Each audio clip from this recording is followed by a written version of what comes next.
Karibu sana mtazamaji wetu. Kiongozi wa shirika la nishati ya atomiki la Iran, Mohammad Eslami, ametangaza kwamba kiwanda kipya cha nyuklia kinachoitwa Iran Hormuz kilicho katika mkoa wa Hormozgan chenye uwezo wa kuzalisha megawati 5,000 za umeme hivi karibuni kitaanza hatua ya kubuni na kupanga vifaa muhimu kwa ajili ya uzalishaji wake wa nishati.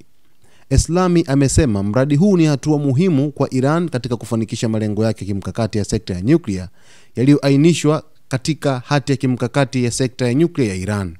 Kiwanda hiki kinatarajiwa kuwa na mchango mkubwa katika kuongeza uwezo wa taifa kuzalisha umeme wa nyuklia na hivyo kupunguza utegemezi wake kwenye vyanzo vya nishati vya mafuta na gesi. Mradi wa Iran Hormuz ni sehemu ya mpango wetu wa muhimu wa kukuza sekta ya nyuklia ya Iran na kuhakikisha nchi yetu inakuwa huru kiuchumi na kielektriki, amesema Eslami. Hatua hii itasaidia pia kuunda ajira nyingi za kitaalam na kuongeza maendeleo ya kiteknolojia nchini. Kiwanda hiki kinachopangwa kuzalisha megawati 5,000 za umeme kitakuwa mmoja wa miradi mikubwa zaidi ya nyuklia duniani ikiwa kitakamilika kwa wakati uliopangwa.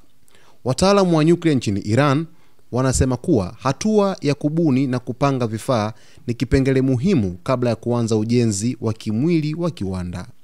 Mradi huu unajitokeza wakati wa Iran inakabiliana na changamoto za nishati za ndani, huku taifa likijitahidi kuongeza uzalishaji wa umeme bila kuongeza uzalishaji wa mafuta yanayochafua mazingira. Wataalamu wa masuala ya nyuklia wanasema kuwa mradi kama huu unaweza kuwa na athari kubwa katika kubadilisha sekta ya nishati ya taifa na kuongeza nafasi ya Iran katika masuala ya kimataifa yanayohusiana na nishati ya atomiki. Taifa la Iran, baada ya makubaliano na taifa la Urusi, sasa wanaanza kupanua ujenzi wa viwanda vya nyuklia katika taifa lake, ambapo kupitia vituo hivyo wataweza kubuni na kuweza kuangalia kwa jinsi gani wanaweza kujenga viwanda vikubwa vya nyuklia ambavyo vitakwenda kuisaidia taifa la Iran kwenye mpango wake wa nishati na matumizi mengine. Hii ni channel yetu pendwa kabisa, usisahau kusubscribe, kulike, kucomment pamoja na kushare.